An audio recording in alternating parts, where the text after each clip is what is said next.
కొట్లాడిండు, బీసీలకు కూడా హక్కులు కావాలని కొట్లాడిండు, ఎస్టీలకు కూడా కావాలని కొట్లాడిన ఘనత బాబాసాహెబ్ అంబేద్కర్ గారు అని కూడా మీకు మనం చెప్తున్నాము.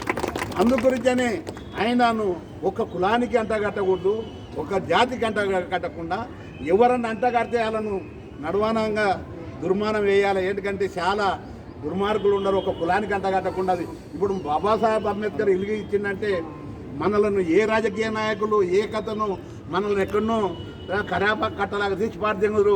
ఆయన రాసిన రాజ్యాంగంలోనే ఇప్పుడు నడుస్తుంది, ఆయన ఇచ్చిన రాజ్యాంగంలోనే మనం ఉన్నాము. అందు గురించనే మనలా ఇక చిన్న చూపు యాడికైనా చిన్న చూపు చూస్తున్నారు. చూడకుండా ఊడగా ఆయన ఇచ్చిన వరం మనకు ఉందని ఊడగా మీకు మనం చేస్తున్నాం. అందు గురించనే ఏది కానీ మన బాబాసాహెబ్ అంబేద్కర్ గారిని మనం పెద్ద ఎత్తులో కొలుస్తున్నాం. అందు గురించే మీరు ఆలోచన చేసిందంటే సంతోషంగా ఉంది. ఇంత నడిబొడ్డుల